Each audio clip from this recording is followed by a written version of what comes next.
Hi guys, it's Jake from White's for Tactical, and today we are taking a look at the Novritsch SSR9. Now this has been out for a while now. It is 2026 and we are looking at about 2 years since this was released. Okay? Let's have a little look at it and what makes this special compared to other platforms of the AR9 variety, okay? And exactly why this one is good value for money, okay? Now, the box, Novritsch box, no surprises, okay? Paper, cardboard with obviously black and white emblems, everything else on there, okay? Pretty simple, pretty plain, as you can see. And instead of having the modern kind of blueprint schematic, you actually get the outline of the rifle itself, okay? On opening that box, when you see it's got your little tabs down, like so, you can see the SSR9 that is embedded inside there, okay? There we have it, all right? This is the SSR9. Now, we will take a closer look at this in a second, okay? We're going to talk about what you get inside the box if you've not unboxed one of these before. It's nothing fancy, no thrills, okay? You've got your online guide right there. You've got your mag, and you also have a screw set here for some adjustments should you need it, okay, with your Allen key.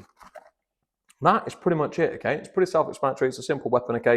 You can see here that it is obviously the metal receiver on the front and the polymer, metal handguard at the front and the polymer receiver in the center, right there with its PDW style stock, all right? So what we'll do is we'll get a closer look at this, right? And we'll get it onto the range as well, and we'll give it a fire, and we'll talk about exactly what we think of this rifle. Right then, taking a look at the SSR9 a little bit closer, you can see here that it is very similar to an M4 receiver. In fact, it is just an M4 receiver at the top here, okay? Again, made out of polymer with a metal handrail at the front, M-LOK style, okay? With this slanted kind of sound amplifier down on the front, okay? And you can see that down there, all right? It has got a brass barrel on the inside, and there is a grub screw here should you want to take that off, revealing a 14mm counterclockwise thread for you to put your attachments onto, all right? We've then also got obviously here the SR9 like laser engraving. It's kind of like embossed into the plastic, but it is flat, but it's a really well done logo. Okay, it doesn't look like it's going to rub off or scrub off at all. Okay, it's a nice clean, easy logo on there. All right. And then obviously got your serial numbers at the top here, the screws on the other side for removing of your handrail, the M-LOK style at the top for keeping it nice and ergonomic on the top of your hands, and a little bit of a wrist Picatinny rail at the top for you to be able to put some attachments on if you wanted to do so. Obviously, top rail here is your standard wrist rail for you to put any attachments onto the top when you put optics on there, lasers, the rest of it, okay? That's absolutely fine. And you've got a nice modern looking charger handle. However, it is polymer, so as nice as it looks, okay, it is obviously made of plastic. You've then got your dust cover, again, polymer dust cover. You can see in here, you've got your mock bolt kind of assembly there with a rotary hop on the inside, covering the V2 gearbox that you can get inside this little beast, all right? We have obviously here an extended mag release, so it just keeps it simple on the finger there rather than some of the other AR9 platforms. You're chasing for the mag release, which is on the sides normally, okay, which keeps it nice and simple. You've got a mock bolt release here, that doesn't do anything, okay, and it's only one side selector, so it isn't an ambidextrous selector, but it is nice and solid and clunky, and you can tighten that with an Allen key on the side if you would do so. There's also the flat trigger. It's like a speed trigger. Now, it's non-adjustable on the outside, so there's no tightening tools and things like this for you to adjust it with, okay?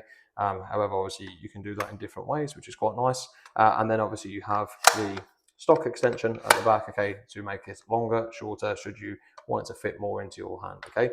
Now, the pistol grip as well itself has this kind of stippled effect onto it, okay? It's like a raised, bumpy print, which is nice. It feels comfortable in the hand, okay? It's not the best hand grip I've ever felt in the world. There are better, but it's still certainly not a bad one, and it does offer some good grip. You have obviously the battery housing, which is located just under here, okay? And I can remove this off. It's like some wizardry magic to get this off half the time, unless you know what you're doing. And you've got a Dean's connector there with obviously the QR codes down there to look at your internals for, programming and everything else, etc. And obviously specs of the weapon. To put it back in, give it a little twist and lock it back into place, okay? It runs on a Dean's and it runs on 11.1 as well, which is nice. You get a really good rate of fire out of that, and that's exactly what these things are known for. So looking at this right now, what it compares to on the market, okay, even 2 years down the line, we saw a massive influx of ARP9s, which obviously hit the market, and they were really good by G&G. And there's been quite a few other models. You've got Spectre Arms that are making, M4 to AR9 platforms, which are, again, plenty on the market. You've got Evolution Airsoft doing them. You have basically everybody now is trying to get onto, or saying has been for the past couple of years, the 9mm variant platform, because it's just something different than M4, but doesn't require a lot of modification. The top receiver, the gearbox of this is basically part of a V2, so you don't have to do anything crazy if you wanted to swap this over. And what you can do is take these gearboxes and retrofit them into a M4 receiver as well, and still be able to use them in an M4 platform, which is really cool because they are an incredible gearbox and you're able to buy them separate. Now, actually, the weapon itself is designed to be a DSG. Okay, so this is the 0.9, 0.8 dual UK spec one, and it's a little bit shorter than the ones that you'll see for the 1.5 dual, and it also has the DSG gears in there, which are dual sector gears, and that's basically the gears will do twice as much work as a regular gearbox, if you want to simply put it. Okay, imagine having teeth between gears, right? But what it is essentially requires half the spin of the gears to pull the piston back. But that means you don't get the full compression of the spring most of the time. And I'm sure somebody in the comments would love to correct me if I've got this wrong, but feel free absolutely to shed your light onto it as well. However, what this means is that you're basically getting really, really high rate of fire, which will show that on the range too. And for the money, we're looking at about £260 in the UK for one of these. And ARP9's £200, and other platforms that might be a bit more expensive or a bit less, but realistically for what you're getting, I feel like it's a really good price for really good performance. So let's get enough of me yapping, and we'll just get onto the range and give it a fire, look at some accuracy tests with it, put it in the clamp, and then we can see how it performs on the target. Okay, so we're going to have a look now and see how this is firing inside the clamp. There are a couple of shots on target because we did need to kind of just get our eye in for where this is landing. Again, we're using just the plain sights on top. So we're going to just take a look now how good the grouping is on the target itself.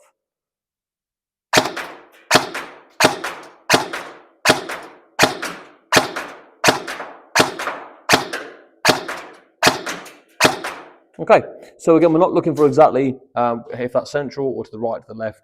We are just looking at how tight that group is as a whole, all right? And obviously that's inside the clamp, but there is going to be some movement that we can't get away from, all right? Right then, quite a decent group there on the range, to be honest. That's not that bad for an SMG. That is a decent, small little compact piece like this. Short barrel, high rate of fire, still quite consistent, and that's probably just down to a really decent barrel, hop, and hop rubber. But that's about it, really. It's quite good. I haven't really got much more to say on it. You're not going to expect massive amounts of range on something like this, or even huge amounts of accuracy for a CQB weapon. Now, the rate of fire on this one, as you saw there, was obviously single shot, but you will see this now full auto, and again, it is absolutely mind-blowing in full automatic for the price point. Okay, so again, let's have a quick look at it. Fires, we're not expecting recoil. We're just seeing nice, really consistent shots. It's very loud, very snappy. That's down to that sound amplifier as well. Okay, it gives it a really nice thwack kind of noise. Again, in CQB or indoors, sounds really menacing. And then on the full auto, you'll see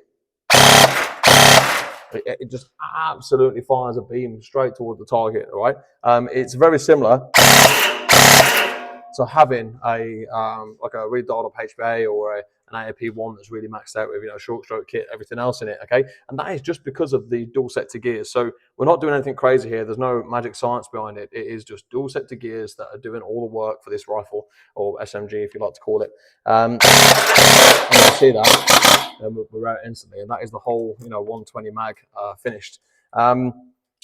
It's a lovely bit of kit. It's a really good rifle for what it is. There are no thrills about it. It's just an SMG that fires really fast and decent accuracy, good reliability, so to speak. And I know Novritsch gets a lot of hate for some of his products, but for us, there's a couple of items that have been like the best sellers of the year, and that could be down to the fact that we are in a CQB site with Blackstone CQB. But the Novritsch SSR9 is absolutely one of our best selling products. This is up there with the top selling SMG that we have, especially on the AEG platform. And there are some things that it could be better. There definitely could be a better gun. I mean, I don't own one. It's not my style, and I probably wouldn't buy one of these. But I can appreciate the fact that it's a really nice sounding gun. And if you want something like a high speed build for CQB, things like that, this is going to be one of those products. I wish it had more metal on it, but then you can buy the metal upgrade kits, and I think possibly that was done just to keep the cost low, to make it a lightweight SMG. People aren't going to want to have a full heavyweight SMG, but there are some people that would, and I wish there was just a few more ansells next to it. Like the ambidextrous selector would be nice for people that wanted it. Bigger battery compartment in the back, even though it's actually quite big. Maybe built-in tracer or tracer modes at the front of it that keeps it in line. But on top of it, really, there's not too much that can go wrong with this. The hop's good, the range is good, the barrel's good, and the rate of fire is good, and that's pretty much a guess. But for me, more metal, a few more nice little accessories, ansells on the side, and it would be absolutely like top tier. What we'll do is we'll put it through the chrono. make sure we know exactly what this is chrono at, give a final verdict on it. And then again, here we have the chrono now. We're going to do a little final chrono just to kind of see how this ends up. And again, we're just on 0.2s here, nothing special, nothing fancy. 0.93, 0.93, 0.93, 0.94, 317, 316.1, 317, 317, 318, 316. I mean, as consistency goes, that is very good. And actually, especially for a DSG build, because you tend to get a bit more slack inside the piston as well. So actually, that's very consistent for what it is. It's some really good air seals on there, and you know, nice bit of kit. So, I mean, realistically, again, to finalise, if you're looking for that quick CQB build and you want the highest rate of fire that you could possibly get out the box, for under £300, absolutely, this is going to be for you. There are things that fire quicker. There are rifles that fire better. Absolutely. Are you going to have to spend more? Probably, and it's probably going to cost you quite a bit to get up to that. And I'm sure if you've got builds or anything like that inside the comments, please drop the links or message what you use. If you do like it or you don't like it, happy to hear your feedback on it. All I know is this has been one of our best-selling rifles, the SMGs of the year, and it's probably down to the fact that it's just that incredible rate of fire that is a head turner when you go to sites and can really put down the rounds on suppression. So guys, if you did enjoy the video, if you've learned anything from it, or you want to leave a like, comment, and follow and subscribe, and just keep tuned for more airsoft content.